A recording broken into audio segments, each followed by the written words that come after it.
Welcome to People's Republic with Brian Griffith. We bring you news and analysis from the front lines of the global struggle for social and economic justice. I'm your host, Brian Griffith, and here's what's going down this week in your backyard and across the world. A history instructor at an Austin charter school told a black student that she would, quote, hang her upside down from a tree and, quote, take her down when she is no longer breathing. The school has written a letter formally apologizing, but has so far refused to fire, suspend, or even largely investigate the teacher's conduct. The teacher is still actively working and has attended school events that the student has also attended. What are the larger implications for school accountability, and what steps are being taken to ensure a safe learning environment for Austin students? We are joined for this episode by Arenda Lawson, the mother of the student who was threatened, as well as by Chaz Moore, the executive director of the Austin Justice Coalition, which is currently circulating a petition on social media to the school to hold the teacher accountable. Thank you both for joining us.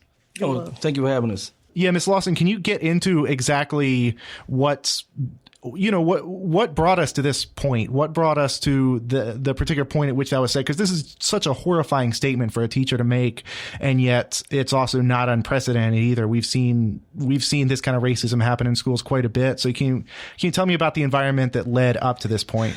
Yes. I think from the very beginning, the troubles began in October, of last year, where I had, in fact, informed administrators that we had some family matters, some religious beliefs, and some doctor's appointments that would keep us out of school at this particular period of time. Everyone was informed about it. All of her teachers, all of the other staffs, the administrative staff, they had all been informed. And this same exact teacher sent me an email attacking me, attacking my character, my parenting skills, and the issue in itself. And so at that point, I requested to have a meeting. We held the meeting. She was instructed to apologize for her behavior.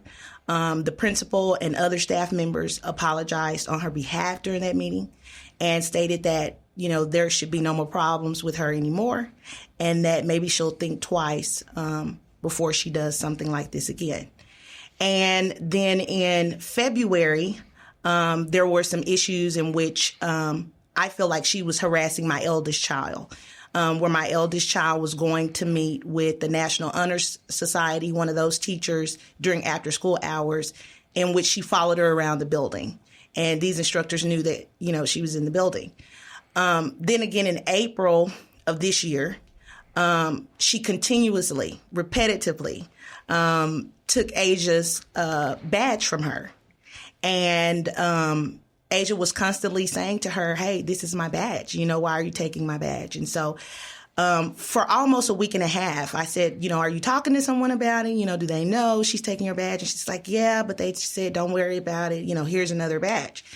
And so finally, Asia got to the point, she's like, Mom, she just keeps taking my badge from me and turning it in. So I sent out an email and I said, hey, guys, look, we're having a problem. The teacher's constantly taking her badge. Can you please inform her that these are her badges so she no longer takes the badge? And so then that stops. And then we get to May 11th, and this is what happens. So what does it mean to take a badge away? What's the significance of that at the school? Well, of course, you may know Asia is autistic, but she's high functioning. She has some other disabilities as well, physically so. And Asia has had issues with struggling with keeping up with her badge. So, Mom has had to pay for several badges over and over and over. So I believe what the school came up with was to say, we'll just continue to give her, issue her badge whenever this is a problem, because I was constantly paying for badges.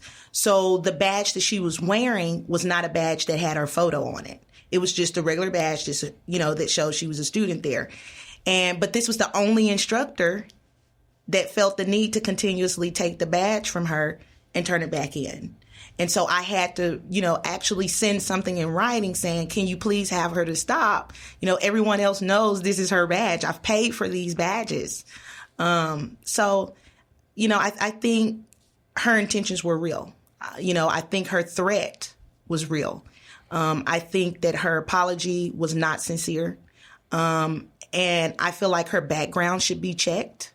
I feel like her family members should be checked.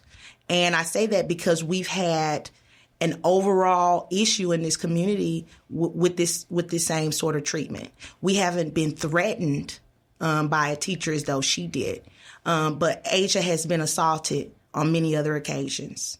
She's been assaulted? Yes, she's been assaulted. She was pushed by 2 different teachers in a different school district, which is AISD. Wow. She was handcuffed, detained, and arrested while in the Round Rock School District.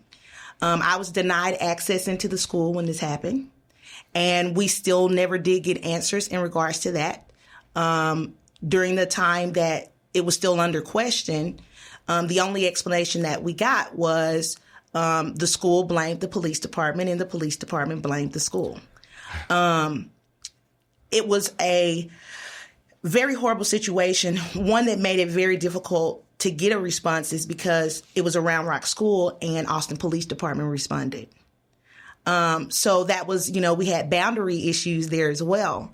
So by that being an issue with the Department of Education and their investigation, because we had city police officers to respond to this case and not an officer with the school, it was less that they could do in the matter in regards to the police officers responding.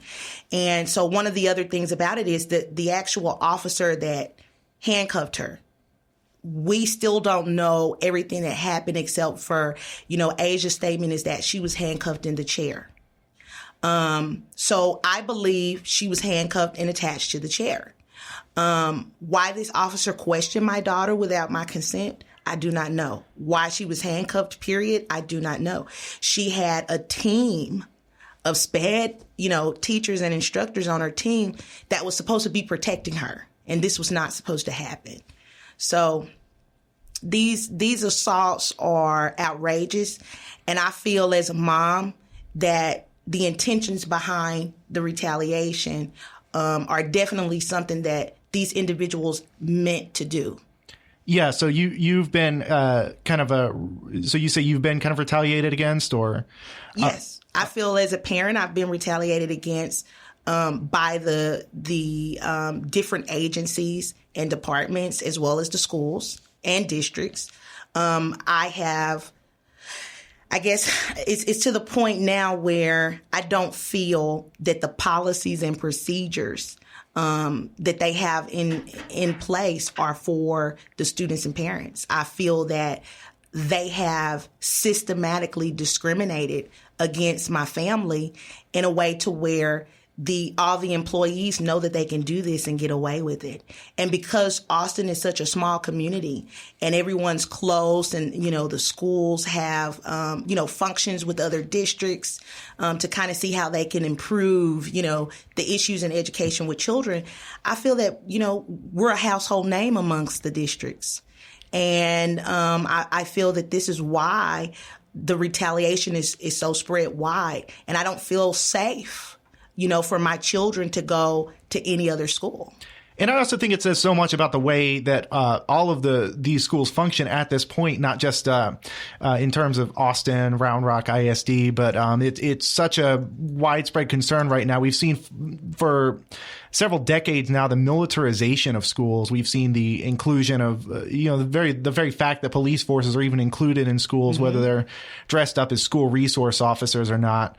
They are a militarized police in schools, and of course we've seen over and over a separate treatment between the way, especially like sort of rich white students are treated, and generally right. white students generally, especially those who are kind of neurotypical versus neurodivergent students, and of course Black and Latino students. There's a separate. It seems like from everything you've said and from everything I've seen elsewhere, there's such a separate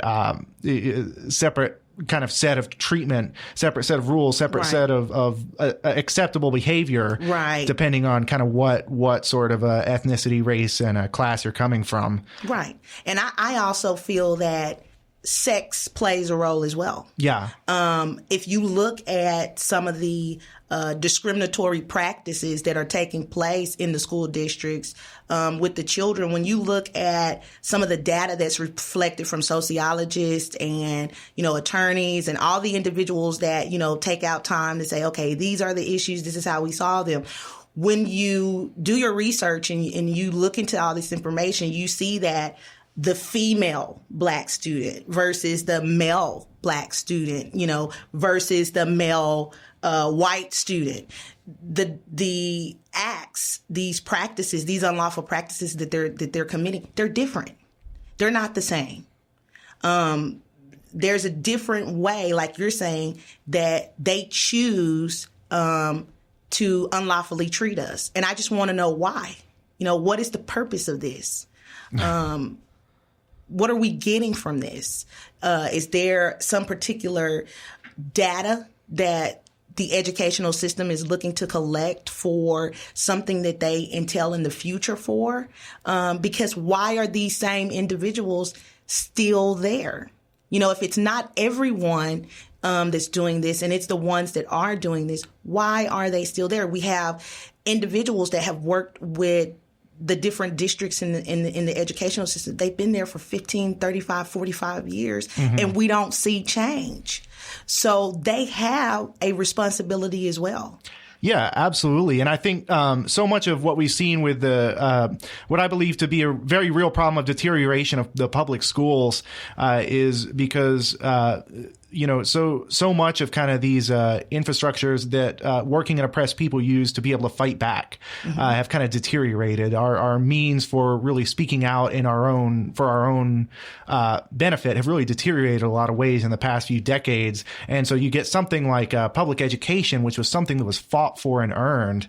And when you don't have people fighting for it and continuing to earn it, when you don't have people who understand that this is something that needs to continually be fought for and fought to I don't necessarily want to say reform, but to really make stronger, that's ultimately what winds up happening. I feel like the state then comes in and reinforces these types of repression.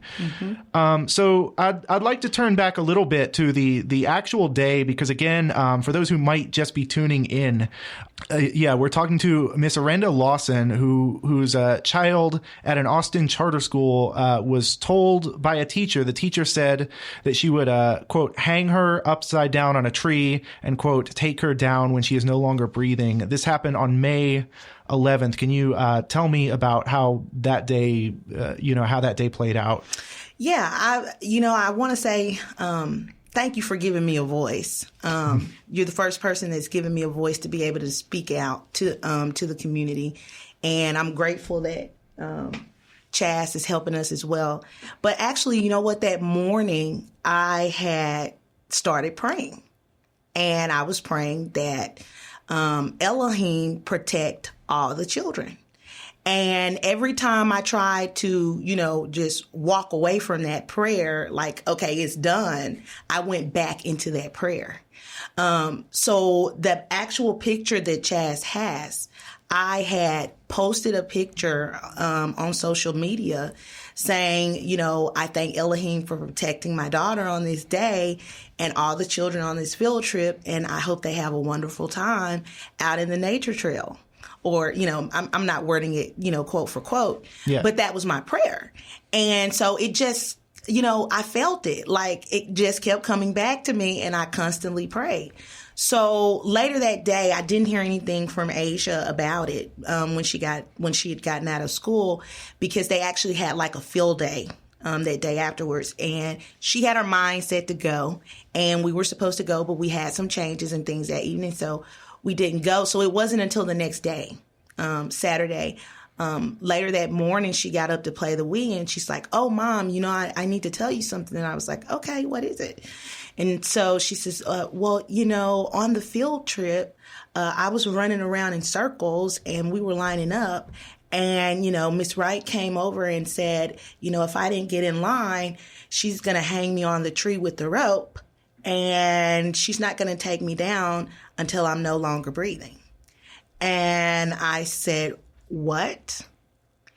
And she says, yes, but, then all the children started pointing at her, yelling, child abuse, laughing. So the situation was, to me, a mockery to our American history, number one. And then the approach that she took over the children's minds with her threat, to me, is awful. It's degrading. And I was upset. The whole entire weekend, I was furious because I said, now Monday morning, I have to deal with this. Why is she doing this? Why is she saying this? And, my mind just comes back to all of the other issues we've dealt with and we faced. And I now at this point wonder, who told you to say this to us? Who's threatening us? Who's upset because of the advocacy approach that I've taken to fight all of these issues? Who's coming for us? And I feel like I have a right to feel that way.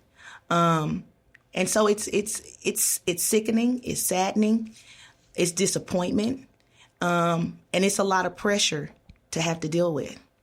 Yeah, I cannot imagine. It's like, even though I've read this story, even though I've heard it over and over again, and even though this is something that we understand to be a systemic abuse, that we understand this to be happening all across the country, and that it should not be news to anybody, right. That there's racist teachers or racist education systems. It still just doesn't seem to soften the impact of what was actually said. Mm-hmm. Let's get into what you've kind of done since then to try and pressure the school district where this teacher is today, and what your hopefully next courses of action will be here. Right. I guess right now what we need is several attorneys. I don't think we need one attorney. I think we need several attorneys to step forth and say, you know what, this family has experienced too much for too long. This is not right. And we should step in and we should take the load off of this family, because not only is this family affected, but there are many others that are affected. And I think right now, because of everything that I've experienced, everything that I've gone through, all of the pressure that is on me at this time, I don't know if any of the other steps I've taken in the past is going to work with this school. So the only thing I've been able to do is say to them, why are you letting this happen? I've put my complaints in writing. I've spoken to the chief counselor, who denies knowing the situation, but then yet gives me information on knowing the situation. So, he says to me, we're going to solve this issue, but I don't hear back from him. I don't receive a letter. I don't receive an email, nothing. So the process that I'm supposed to take with them, what is it? What is that process? Yeah, it seems like even given the obvious both bureaucracy and sort of systemic forms of oppression that very much infect or are either a bug or a feature, depending on who you ask, of our public school systems.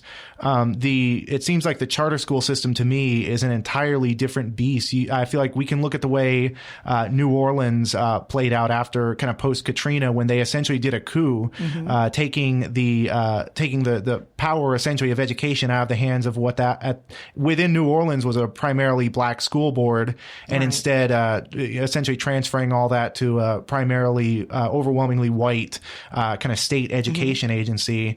And I feel like a similar thing is happening here. And I feel like that's endemic to the charter school system. Again, not trying to lessen the very real problems that public schools have. But we've seen such an attack with kind of Betsy DeVos, whatnot. Even before then, we've seen charter schools over the past 30 years or so continually grow and continue to essentially what I believe to act as parasites on public resources, transferring a lot of public wealth into private hands. And we've seen that played out where really these embedded systemic racism issues take on such a more sinister tone within charter schools in so many ways. For instance, some of the problems with charter schools I can think of offhand that a lot of, for instance, a lot of charter schools are primarily white teachers. They're way more overwhelmingly white teachers, or otherwise public schools often turn to white teachers at this point just to compete, coming from programs like Teach for America or whatnot. Often there's a higher turnover rate at charter schools, though in this case it seems like the problem might be the opposite, that teachers who do need to turn over are not being turned over. Mm-hmm. It often causes kind of forced experiments with often dysfunctional education tech systems, because a lot of these charter schools have these partnerships with kind of private technology firms. So then it becomes essentially a way to suck wealth out of the public for dysfunctional education tech that'll be if it's not already obsolete, it'll be obsolete in a couple of years. And then it also, I feel like, increases 2 hour, it increases the commutes to a lot of schools, where it's no longer a school in the neighborhood. It's a school often far away. But I feel like parents are not given many options. You brought your child to a charter school after seeing a real problem, seeing like these sort of systemic problems with so many schools across Austin ISD. It feels like. Yes, we were also in Killeen at one point, in which I wrote a letter to the board through some type of request for an out-of-district transfer, and I requested to stay in that district. I said, I will be the individual to travel and bring my children back and forth to school from Austin to here, because I'm afraid that the retaliation is going to continue. And of course, it was the response was, we're going to work on it. We're going to get this together.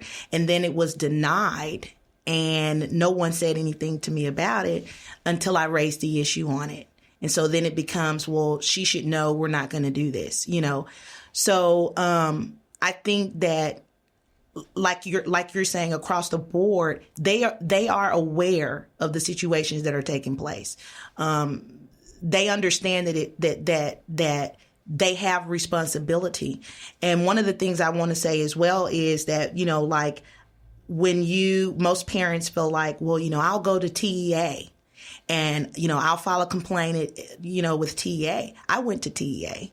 I went before the State Board of Education, and I complained to them about what was taking place with our family. And the Madam Chairman appointed the associate commissioner at the time, one of the lead supervisors in their investigation department, and staffed attorney to meet with me immediately to resolve the issues. And what ended up happening in that case is that I was ignored. Nothing ever happened. So where do you go? What is the step? What is the process? And I think the attorneys across the board in the districts, they also hold a responsibility to these actions. And I think they, too, should be held accountable for allowing the discrimination to take place and not do anything about it. We've seen this a sort of systemic bureaucracy grow, and we see so many of these different organizations kind of able to pass the buck on to each other there, that I don't see any sort of clear chain of command. I don't see any sort of real accountability. If a parent has an issue, I would not, if I were a parent and I had sort of an issue like this that was coming up with my child, or that was coming up with the way, I don't want to say with my child, but with the way a school was treating my child, I have no idea how I would begin to hold anyone accountable for that. Right.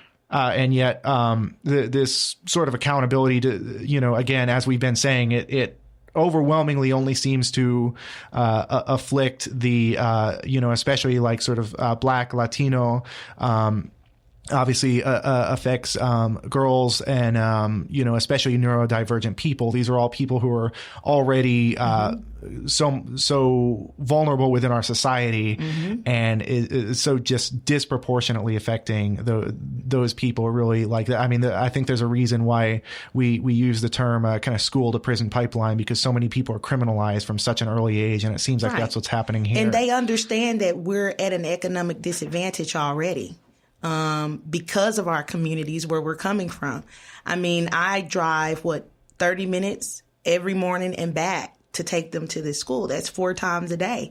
I'm driving from Austin over into 620 to take them to school, and it's very difficult to figure out, how do you get resolved if no one is following procedure and policies and, informing the parents of what they need to do to move forward with this process so that they can do whatever it is, they should be doing it, per their title positions, to resolve the issue. You don't know what to do.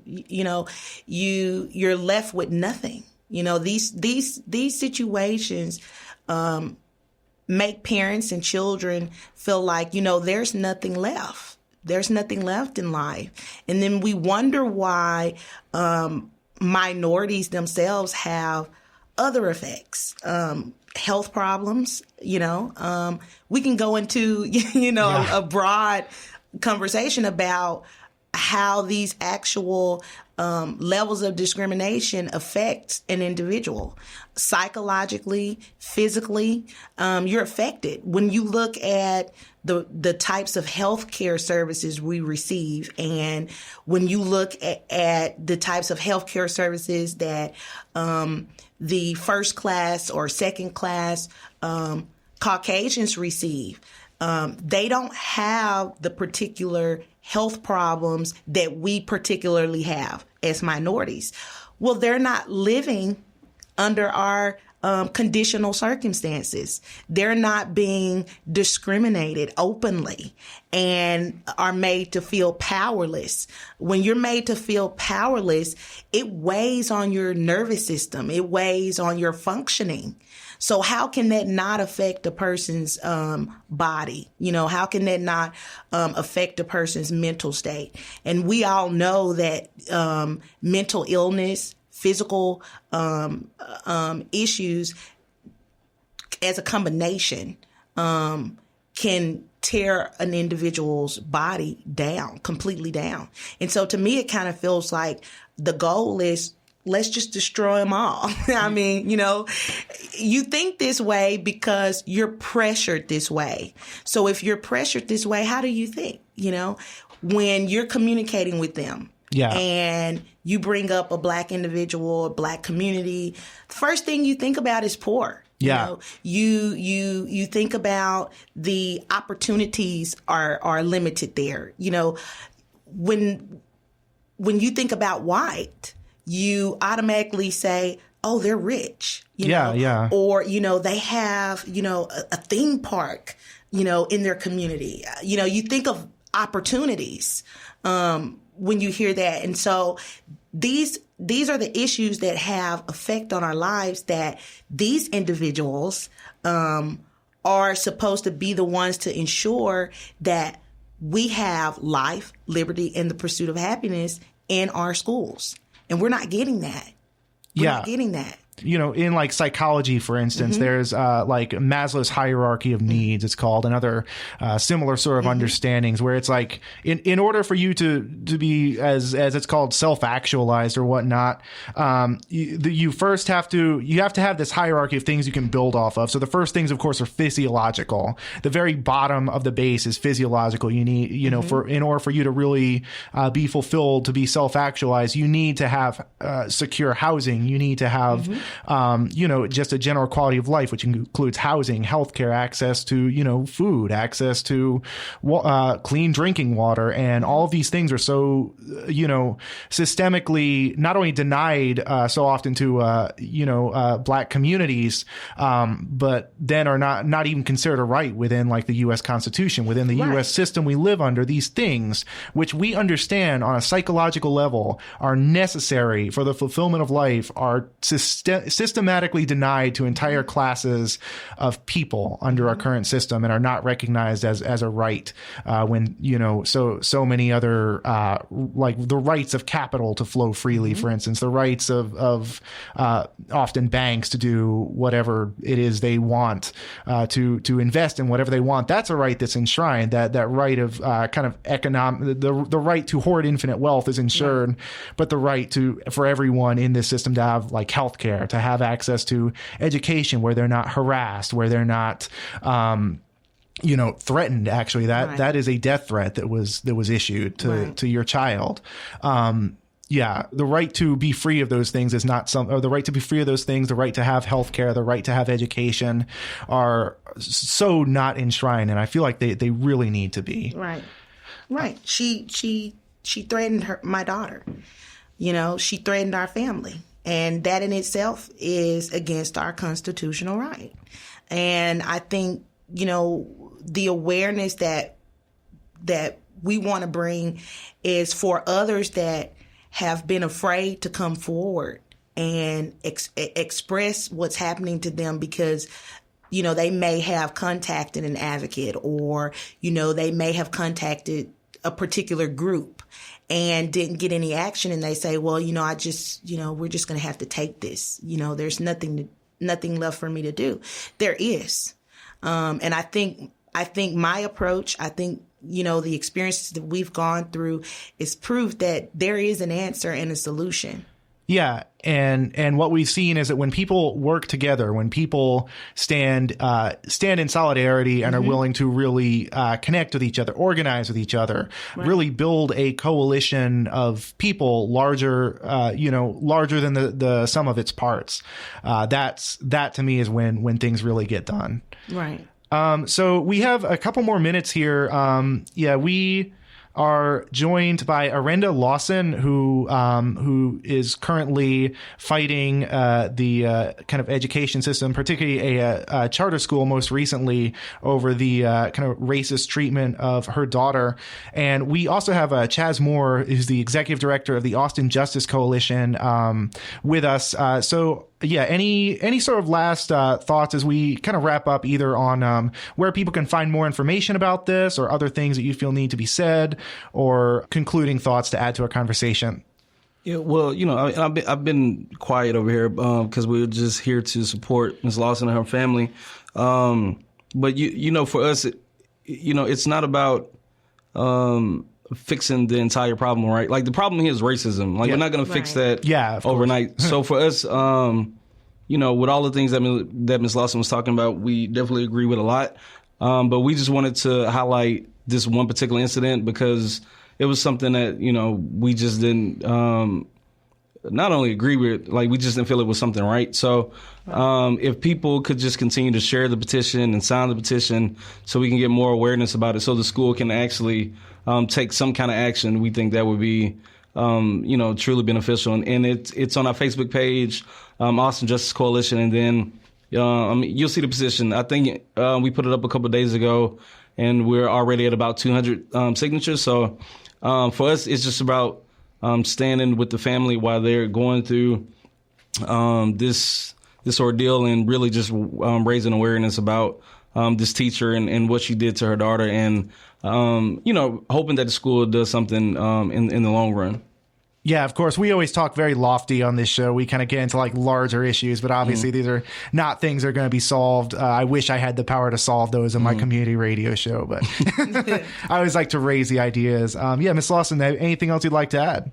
I hope we can get as many supporters in the community as possible, because I'm definitely going to need that strength as a single mom and a parent.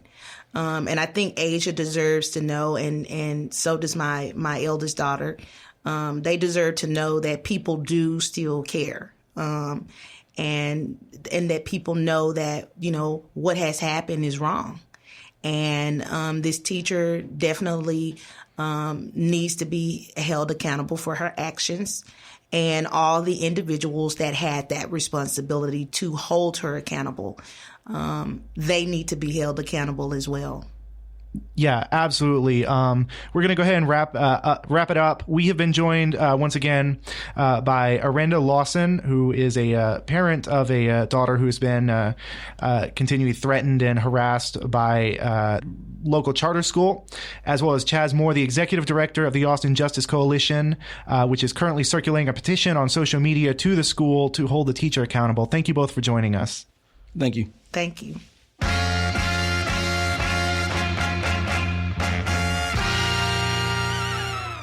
This week, we commemorate the Stonewall Rebellion that occurred 49 years ago on June 28, 1969. The uprising marked a clear turning point for the struggle for LGBTQ rights and liberation. As pride parades are now held across the country, what are the new points of struggle for LGBTQ liberation? And what lessons can we learn from Stonewall? Joining us to talk about all this is Jorge Gutierrez, the National Coordinator for Family, Trans, Queer Liberation Movement, National LGBTQ Latina and Latino organization focused on organizing and advocacy on the diverse issues impacting the trans and queer Latina and Latino community within the United States. Jorge has also co-founded various organizations focused on social justice for the LGBTQ and immigrant communities. These include De Colores Queer Orange County, the California Immigrant Youth Justice Alliance, and he founded the Queer Undocumented Immigration Project as well. Thank you, Jorge, for coming on. No, thank you so much for having me. Can you tell us a little bit about what the importance of Stonewall is? Because I feel like people have heard the name, but may not necessarily realize the kind of radical roots to what the Stonewall Rebellion represented at the time. Yeah, I mean, I think I think it's really important to to know what happened, what took place. Who were the figures that in many ways folks would say this rebellion of Stonewall sort of spur what we know today as pride festivals, that happened all over the U.S. and all over the world. And so one, I think it's very, very important to say, that it was, Marsha P. Johnson and Sylvia Rivera, right, two, a black trans woman, a Puerto Rican, trans woman that, started the rebellion. And, we're really against, incarceration. We're really against, the police, and we're, really fighting for, a lot of young LGBTQ folks who were, out in the streets trying to survive. And so I think that it's really important to know that context, that history, who started it. I think that so as we are, doing the work now, that we can really understand where this all began and really try to, I think, honor the legacy and the work of these two, amazing leaders of our community. And so I think that's really, really important. And so there's been so much of a history since then, both of a real struggle that's in many sense won a lot of victories. In another, there always kind of remains the danger of co-optation by more, whether it's corporate or repressive forces. I think Familia really, your organization, Trans Queer Liberation Movement, really does a good job of exposing some of the contradictions there within that co-optation. Can you tell me a little bit about Familia, Trans Queer Liberation Movement's own role in the struggles as you see it? Yeah, I mean, I think, for us as an organization, it's really important to uplift, the issues that are still impacting, LGBTQ people of color. And particularly for us as an organization, I really, trying to, shed light, on the violence that, we're still facing as LGBTQ, Latinx folks, as, people of color in this country. And so, when you look at Pride happening, right? For example, LA Pride just happened, right? I live in LA, and to see, all these corporations, with their banners, including, for example, Wells Fargo, right? Who, we know, is funding, the building of deportation centers. So in a way, the death of, Roxana Hernandez, a trans woman from Honduras who passed away, on the 25th of last month under ICE custody, right? We, put full responsibility on anyone, any, corporation, any business, any person that is, making money, that is profiting off of the violence and, and murders that, LGBT undocumented immigrants and all undocumented immigrants are facing, by Border Patrol, by ICE. And so I think that that's a really, really clear example of the co-optation that's happening, or of the opposite of what Sylvia and Marsha were trying to do, we're trying to organize against.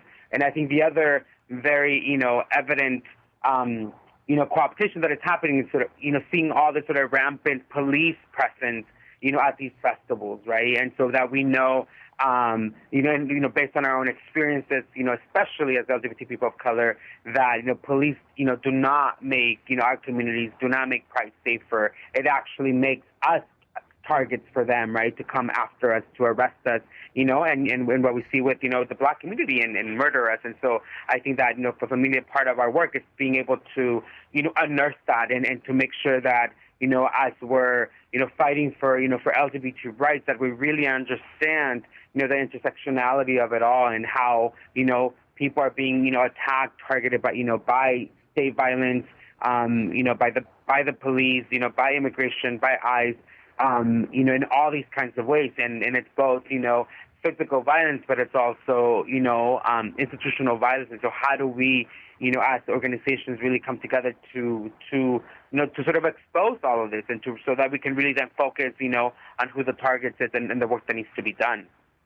Absolutely. I wonder what sort of shift you've seen in the so-called Trump era. First of all, when I hear the word Trump era, I always wonder what people mean by that, because it doesn't seem like in many ways the actual policy decisions, domestic or foreign, are that different under Donald Trump than they were in many ways under Obama. But there's been sort of a social shift where people who may have been ignoring both the issues of the serious human rights abuses of immigrants and the serious, crackdown on essentially all marginalized sections of the population, all of a sudden people who thought that had been a thing of a past are now forced to confront a reality and try on coming together for that respect. But then also I feel like they're making the mistake of assuming all of this is a new thing that has reemerged under Trump, when in reality, of course, Obama earned the nickname of the deporter in chief. And even today, well over a year and a half into the Trump presidency, Obama's record of deportations at this point, from my understanding, at this point in Obama's presidency, he had still deported more people than Trump has in this point in his presidency. So, I wonder to what degree people are now, throwing themselves back into a struggle they thought was something of the past, and having to reconfront the realities that's just in many ways the way U.S. society functions and the way the U.S. state functions. Yeah, I mean, I think you're right on. I think that, what's happening now, I think there's more exposure of, of all the violence, of all discrimination, of all the racism, that has been part, of the state, right, of this government. And so I think that there's more of that happening now, where I think people, I think it's a lot harder for people to ignore. And so, I think, so I think that's important to say, right? And so I think for us, it's like, yeah, I mean, the Department of Homeland Security was created in 2001, right? Sort of with this excuse to fight, terrorism. And we knew, right? Communities of color in this country knew that meant that they were going to go after our folks. And so, almost 15 years later, or, more than that, now, we're in sort of in this, ICE, and CBP under DHS, right, are now rogue and rampant and are doing, carrying out all kinds of violent, strategies to persecute, detain, deport, kill our people. And so I think that's, really important to know that was created, under the Obama administration, and that then was transferred over to the Trump administration. And so we got to be, I think, really clear about, who the targets are. And I think for us, as an organization, and for our folks that we represent, I think the threat is not about, a Democratic, administration or Republican administration. It's about, that both, are responsible for all the deportations, all the raids that are happening, all the folks that are being detained, right? All of that is in the hands of both, the Democratic Party and the Republican Party. Yeah, absolutely. We've seen it over and over and over again. Same policies with a different face often. I wonder if you can also talk a little bit about the intersections of what people would refer to usually as social justice versus economic justice. I don't think there's a real distinction there. I don't think you can have one without the other in many ways. But from my understanding of the roots of LGBTQ oppression, why are LGBTQ people oppressed? So much of this really at one point boiled down to the roots of capitalism. Essentially, capitalism in its quest to extract super profits from people has to constantly create these underclasses of people who, first of all, it has to artificially construct the norm. It has to artificially construct the cis hetero patriarchal white kind of person, white kind of quote unquote norm, in order for it to then create these underclasses of people who then don't have the resources, are kind of deprived of the power to stand up for their rights in many ways, and then are facing these super exploitations. So, for instance, we see with undocumented immigrants are often having to take jobs with no protection, often so much less than minimum wage.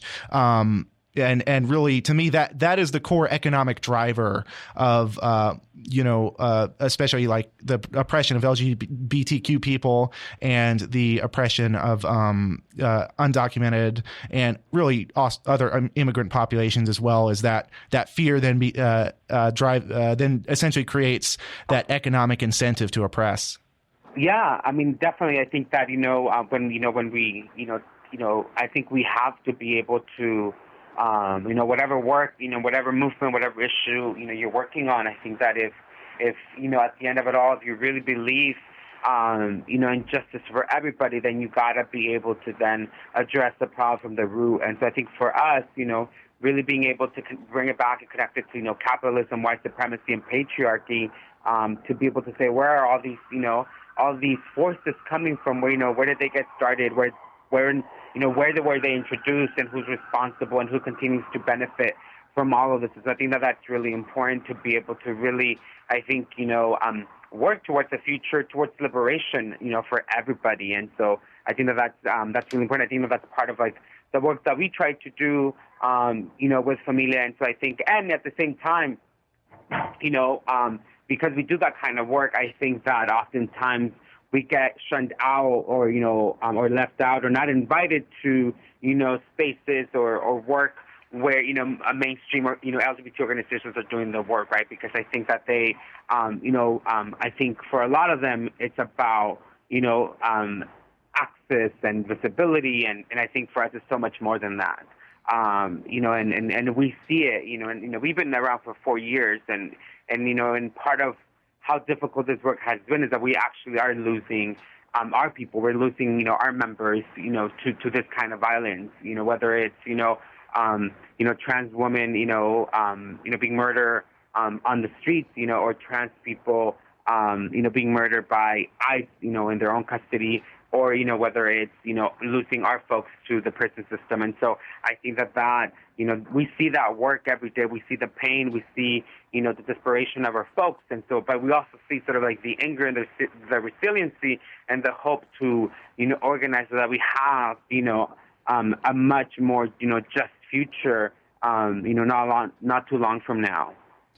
Yeah, so obviously we've put forth a lot of critical thought here on some of the people. To me, the enemy of liberation is generally comfort. It's when people are just comfortable with their ideas. They're comfortable taking pot shots at the social order without necessarily really challenging themselves in many ways, or without necessarily working to build a real movement. And I think we see a lot of that, just kind of people who are comfortable often in their own kind of blind spots or or whatnot.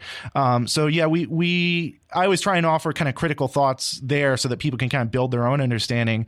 But of course, we also want to have that, capacity to see what a better future would be. So what does liberation look like for especially LGBTQ, undocumented immigrant populations? What does a real liberation look like? What are the things from which people need to be liberated, and what would a just future look like to you? Yeah, I mean, I think, and for us, right, as an organization that's been doing, a lot of, LGBTQ immigration work, I think, in the near future for us, I think, liberation, I think for us, looks like, defunding, Border Patrol, defunding ICE, defunding the police, abolishing prisons, ensuring that our folks have, free, health care, free education, that our folks have, the social services that they need, whether it's, employment, whether it's food, whether it's shelter, housing, affordable housing. I think that these are the sort of, and in many ways, right, and outrageous to think that, that these should be and need to be basic human rights, and yet they're inaccessible to a lot of our folks. And so I think for us, I think in the work that we're trying to do and really sort of, what can happen now, I think that, if we can really rally behind and organize, to defund, to take money away, to take power away from institutions, like, Border Patrol, like ICE, like the police, I think, we can, invest the money back in the community, and I think that we would be able to see, a lot more thriving of our people. Yeah, we talked a little about a very related issue. We talked about the police situation, specifically here in Austin, the other week, where the Austin Police Department is constantly under fire for its not only race as well as Travis County Sheriff's Office is not only under fire for its the racist discrepancies with their discretionary arrests, but also that they're with their collaboration with ICE, and the fact that I think most people need to realize that so much massive amounts of money that could be spent on healthcare, on jobs, on food, on housing, whatever the needs of society are, that would prevent people from finding themselves in the kind of crises for which police are often called in. Instead, this money is simply all spent on the police, and often often city budgets are well over 50% of the city budget. For the entire city budget is spent entirely on these repressive police forces with very little accountability for any of that. I think that's also reflected in our in the kind of international situation where the U.S. has 800, I believe over 800 military bases on foreign soil. Most of these are really violations of international law for the U.S. to have any military bases. There's no other country in the world that has more than maybe one military base on foreign soil, maybe 1 to 3 at max. So for the U.S. to have 800, for the U.S. to be in this constant perpetual state of war across much of the world, and for it to be installing right-wing military dictatorships that often have that same negative impact on LGBTQ people in Latin America, in the Middle East, for the U.S. to be propping up Saudi Arabia, for instance, and Israel, which is a far right-wing society. Israelis are about 80% consider themselves to be right or far right in their ideology. So there's that draconian system of Israel, first of all, being a right-wing society, but then the massive violence they commit against Palestinian people, including, of course, Palestinian LGBTQ people. That counts to me as both issues there. That counts as an issue both of indigenous liberation and LGBTQ people. But to bring it all back around, I think, I always like to also include that bit of how much money, how many trillions of dollars are being spent on the U.S. military abroad that is committing genocide, that then is also as much an issue of LGBTQ liberation. If that money could also then be brought home, if those troops could first of all be demilitarized, if those areas could be demilitarized, those troops brought home, the military downsized, that to me is as important as abolishing ICE. just as bit as important as abolishing ICE or abolishing police departments or abolishing our massive mass incarceration system, because those two are actually just two sides of the same coin. It's the same U.S. settler colonial project, both here and abroad. And for us to, my kind of way of looking at it is for us to really make those strides on the domestic front. We really need to understand what our government is doing on the international front as well. Yeah, I mean, I think Brian, that's so important, right? To I think really be able to connect, the work that we're all doing, to the bigger picture, and to really understand, the role that the U.S. has played, all over the world, and how it has hijacked peace all over the world. It has hijacked resources, all over the world, and supports, other countries that are causing atrocities, in their own countries. And so I think it's really important to know that. And I think, and be able to, also as we're doing this work, be able to connect the issues and stand in solidarity with all oppressed people.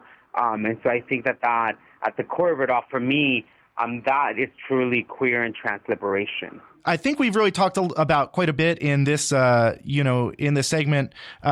We really were getting at the heart of what liberation is versus inclusionism. I don't think that those are necessarily always diametrically opposed. But yeah, do you have any sort of other or last thoughts you might want to wrap up? Things we haven't necessarily talked about that you might think are kind of important for people to hear? Yeah, I mean, I think, the other thing, that I think is important as as we continue this Pride Month, I think that, we've been hearing a lot of, news and articles have been coming out sort of, Trump, going after, the legal rights of LGBTQ people through the courts, in this country. And so I think that, I think it's important to understand that, to, read those news and what's happening. But I think it's also important to understand that, moving forward as an LGBTQ movement, it can't just be about legal strategies. It just can't be about sending, our best lawyers, to fight, in the courts for our people. I think it really has to be also about the grassroots organizing that's happening. It really has to be of centering, those most impacted and most marginalized in our communities. And so I think that that's part of the work that Familia tries to do. And it's amongst it, I think it's really important to understand that and to know that, what are we doing, to support, grassroots organizations like Familia and others to really ensure that our work, also takes, front and center as we continue to, face all the violence and discrimination, racism that it's spurring out of this administration. So if people are interested in learning more or getting involved, either in Familia Trans Queer Liberation Movement or in, other organizations, what might you recommend people check out? Yeah, for us, you could, hit us up on info@familiatqlm.org or check out our website, familiatqlm.org. I think other organizations that we work really close with and that we appreciate their work, Southerners are New Ground, out of the South. There's also Mi Gente, doing some really amazing work. There's also the Transgender Law Center, who are doing amazing work. And then some of the local ones, Mariposas Sin Fronteras out of Tucson, Trans Queer Pueblo out of Phoenix, Somos Seattle, and Trans Latina Organización de Texas.